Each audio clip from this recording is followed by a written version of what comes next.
फिलहाल के समय में जो आप देख रहे हैं, ये देख रहे हैं सतलोक आश्रम फरीदाबाद, जो कि फरीदपुर में स्थित है। और ये पूरा आश्रम जो है वो संत रामपाल जी महाराज जी के सानिध्य में बना हुआ है। और संत रामपाल जी महाराज जी को यदि आप नहीं जानते तो यूट्यूब पे एक बार जरूर सर्च कर लीजिएगा, संत रामपाल जी महाराज स्पिरिचुअल लीडर। आपको पता लग जाएगा कि संत रामपाल जी महाराज जो है वो कितने स्पिरिचुअल कार्य करवाते रहे हैं। चलिए फिलहाल वीडियो की शुरुआत करते हैं और पहुंचते हैं आश्रम के अंदर की तरफ। तो ये आप जैसा कि देख रहे होंगे, ये सतलोक आश्रम फरीदाबाद का जो है वो छोटा सा मेन गेट है। एक मेन गेट बड़ा भी है। और जब हम आश्रम में आते हैं तो यहाँ पर आपको देखने के लिए सबसे कुछ सेवादार मिलेंगे, जिनसे आइए हम बात करते हैं। नमस्कार सर। नमस्कार जी। आप मुझे ये बताइए, आपका नाम क्या है? गुरदयाल सिंह दास। तो गुरदयाल सिंह जी, यहाँ पर जो सेवादार बैठे हुए हैं, यानी आप बैठे हुए हैं, तो यहाँ पर आपकी सेवा क्या है? ये तलाशी की सेवा है जी। ये तलाशी स्थल है? हाँ जी, तलाशी स्थल है। तो अभी आश्रम में जो कार्यक्रम चल रहा है, सुनने में यह आया कि यहाँ पर एक दहेज मुक्त विवाह है, उसके बारे में थोड़ा बताएं। वो रामायणी होती है जी, आज रामायणी हो रही है। रामायणी। चलिए दर्शकों, यहाँ से तो यही पता लगा है, गुरदयाल सिंह ने तो यही बताया है कि अंदर जो है वो एक दहेज मुक्त विवाह चल रहा है। आइए हम भी इस चीज की पुष्टि कर लेते हैं आश्रम के अंदर चल के। और अभी हम फिलहाल आश्रम के अंदर आ चुके हैं और आप देखेंगे जैसे कि यहाँ पर कुछ पुस्तकों का जो है वो प्रचार हो रहा है। आइए जानते हैं, जो जितने भी यहाँ पर जो सेवादार हैं उनसे जानने की कोशिश करते हैं कि ये जो पुस्तकें हैं ये किस लिए हैं, या फिर इनको यहाँ पर लगाने का क्या उद्देश्य है। आइए जरा यहाँ के सेवादारों से बात करते हैं और जानने की कोशिश करते हैं। नमस्कार जी। क्या नाम है आपका? जी, मेरा नाम मंतेश राशि है। तो मंतेश जी, आप मेरे को जरा बताने की कोशिश करेंगे कि यहाँ पर ये जितने भी पुस्तकें आपने लगा रखी है, या फिर किस चीज का आप यहाँ पर प्रचार करने की कोशिश कर रहे हैं? जी, हमारे जो पुस्तकें हैं ये संत रामपाल जी महाराज जी के सानिध्य में जो छपवाई गई है, इनमें जो भी पुस्तकें ये हैं, इनमें परमात्मा के द्वारा दिया गया हुआ शास्त्र प्रमाणित ज्ञान बताया गया है, जिससे समाज में जागरूकता फैलेगी और वे पढ़ेंगे तो उनमें कुछ आध्यात्मिक ज्ञान की बढ़ोतरी हो। अच्छा, मुझे ये बताइए कि जो अंदर कार्यक्रम को देखने के लिए आज हम यहाँ पर उपस्थित हुए हैं, उस कार्यक्रम के बारे में थोड़ा बताएं। जी, ये हमारे गुरुजी दहेज मुक्त शादी कराते हैं, इसको रमेणी का नाम दिया गया है। और यह शादी बिना किसी दहेज के लेन देन के लिए की जाती है। यहाँ पे भंडारा भी गुरुजी के द्वारा ही कराया जाता है। सिर्फ लड़के पक्ष और लड़की पक्ष के घर वाले आकर यहाँ पर रमेणी करके शादी के बंधन में बन जाते हैं और सुखी सुखी अपना जीवन यापन करते हैं। अच्छा, आप मेरे को बताइए, ये जो दहेज मुक्त विवाह यहाँ पर हो रहा है, तो इस दहेज मुक्त विवाह से समाज पर क्या असर पड़ रहा है? इससे जो आजकल हमारे समाज में कुरीति अपनाई जा रही है, बेटियों को बोझ माना जाता है, भ्रूण हत्या कर दी जाती है, उस सब में काफी कमी आएगी। इससे लड़कियां बोझ नहीं मानी जाएगी, क्योंकि एक शादी जो होती है वो दहेज के कारण ही लड़कियों को गर्भ में ही मार दिया जाता था, जिससे कि लड़कियां आगे देश में भी काफी कम मात्रा में पाई जाने लगी थी। लेकिन अब हमारे गुरुजी द्वारा जो चलाया गया आंदोलन है, इसमें लड़कियों और लड़कों को समानता प्रदान की गई है। इसमें अब लड़कियां बोझ नहीं है और सारा कुछ गुरुजी के सानिध्य में निःशुल्क शादी के रूप में किया जाता है। चलिए दर्शकों, जैसा कि हमें यहाँ से जानने के लिए अभी मिला है, अभी पता लगा है कि यहाँ का जो जितना भी कारोबार है या फिर जितना जो भी खर्चा आता है, वो जो ये आश्रम है वही उठाता है। ना ही लड़के पक्ष वालों को 1 रुपया देने की जरूरत है, ना ही लड़की पक्ष वालों को। बाकी चलिए अंदर देखते हैं क्या हो रहा है, और जैसा भी होता है आपको अंदर हम चल के दिखाते हैं। दर्शकों, जैसा कि आप सभी देख रहे होंगे, इस समय में हम मेन आश्रम के प्रांगण में पहुंच चुके हैं। और यहाँ पर आप देख रहे हैं कि कैसे जो है वो लड़का पक्ष के जो भी जितने भगतजन हैं, यानी फिर जो भी पुरुष लोग हैं, वो एक तरफ बैठे हैं और सभी माताएं में बहनें जो हैं वो दूसरी तरफ बैठी हुई हैं। वहीं पर आप एक तरफ देख रहे होंगे कि जो मेन जोड़ा है, जिसकी आज रमैनी है, यानी कि जिसका आज विवाह है, वो जो मंदिर है, यानी जो सदगुरुदेव जी का मेन जो है प्रणाम स्थल, उसके आगे बैठे हुए हैं। और यहाँ पर आप ये चीज देख सकते हैं कि कितने सिंपल तरीके से, कितने सादगी तरीके से यहाँ पर ना तो कोई मंडप है, ना ही कोई इसी तरीके का जो है आपको हवन यज्ञ देखने के लिए मिलेगा। सिर्फ एक सिंपल सी सादी सी जो है वो ज्योति यहाँ पर लगा रखी है, जिसको ये लोग ज्योति यज्ञ बोलते हैं। उसके माध्यम से जो यहाँ पर है पूरी रमैनी करी जाती है। और इवन इतना ही नहीं, ये लोग, इनका मानना ये भी है, इसमें पूरे के पूरे 33 करोड़ देवी देवताओं का जो है वो आह्वान होता है। जो समाज की शादियां होती हैं उसमें सिर्फ एक देवता या फिर एक देवी देवता को जो है वो साक्षी मान के शादियां करी जाती हैं। पर इस रमैनी में इस जो ये विवाह है जो कि बिल्कुल वेद विधि से हो रहा है, जैसा वेदों में वर्णित विधि है या फिर जो हमारी शास्त्र विधि है उस विधि से जो है ये पूरा विवाह हो रहा है। और इसमें पूरे के पूरे 33 करोड़ देवी देवताओं का जो है वो आवाहन होता है।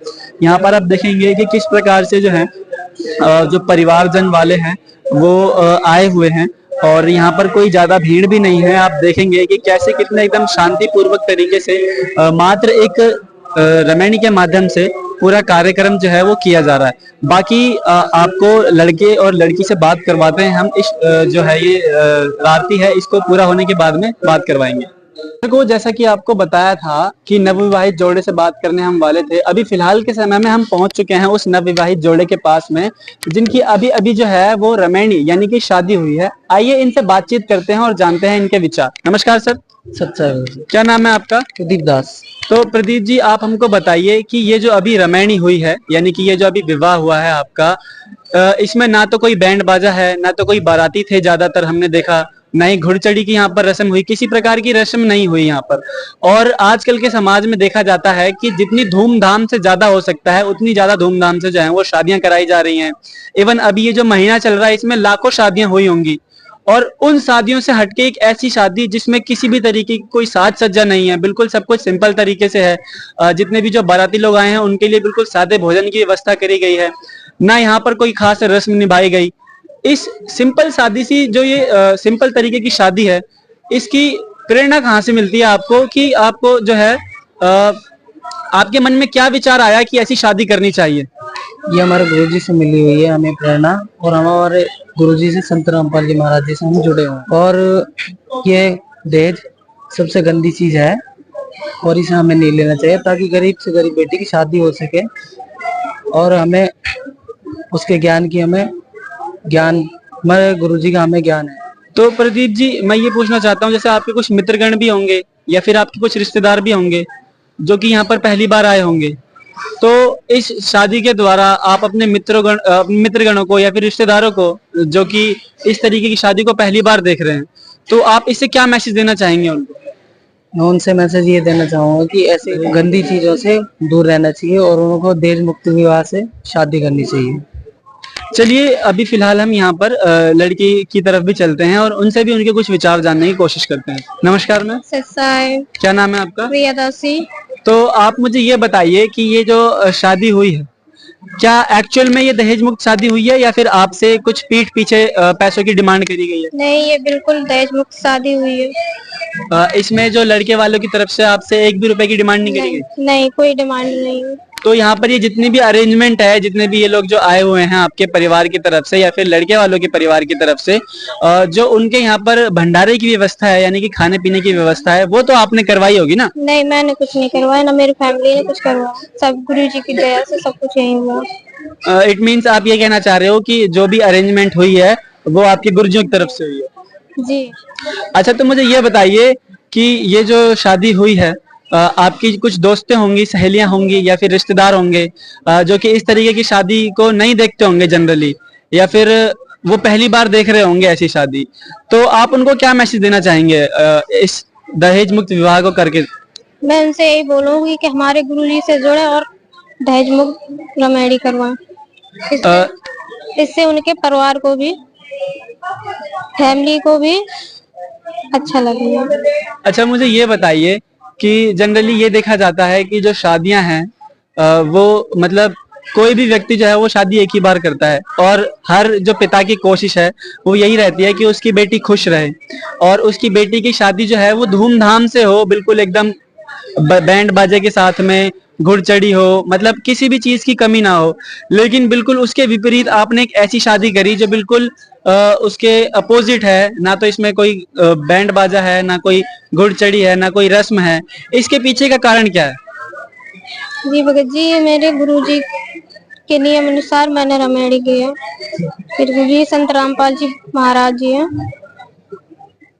जो संत रामपाल जी महाराज जी हैं वो किस तरीके से विवाह करने के लिए बताते हैं? दहेज मुक्त विवाह करने के लिए बताते हैं। तो दर्शकों, अभी फिलहाल के समय में हम पहुंच चुके हैं। ये जो सामने आप व्यक्ति देख रहे हैं, ये लड़के पक्ष के लड़के के ताऊ जी हैं, और आइए इनसे विचार जानने की कोशिश करते हैं। और दर्शकों, आपको एक बात बता दी जाए तो इन्होंने जो है वो अभी संत रामपाल जी महाराज जी से नाम दीक्षा नहीं ली हुई है, ठीक है। तो चलिए इनसे विचार जानने की कोशिश करते हैं कि इनको इस दहेज मुक्त विवाह में उपस्थित होकर कैसा लगा। नमस्कार सर। नमस्कार। क्या नाम है जी आपका? चुन्नीलाल इंदौरिया। तो चुन्नीलाल जी, आप मुझे ये बताइए कि आप अन्य शादियों में भी गए होंगे जहां पर बिल्कुल धूम धमाके से जो है वो शादियां करी जाती हैं, रस्में निभाई जाती हैं, और एक ये शादी जो कि बिल्कुल सात्विक तरीके से और सिंपल तरीके से हुई। तो आप दोनों ही शादी में उपस्थित रहे हैं, तो आप हमारे दर्शकों को चैनल के माध्यम से क्या कहना चाहेंगे कि आपको क्या फर्क नजर आया इस सिंपल तरीके की शादी में? बहुत अच्छा लगा, अच्छी शादी हुई है, लमेणी जी से बोलते हैं इनकी भाषा में। और इसमें है ना किसी प्रकार का कोई ना खर्चा है ना, ऐसे कार्यक्रम समाज में चलाने चाहिए। जरूरी नहीं कि गुरुजी महाराज के माध्यम से चलाए, समाज को जागृत होना चाहिए।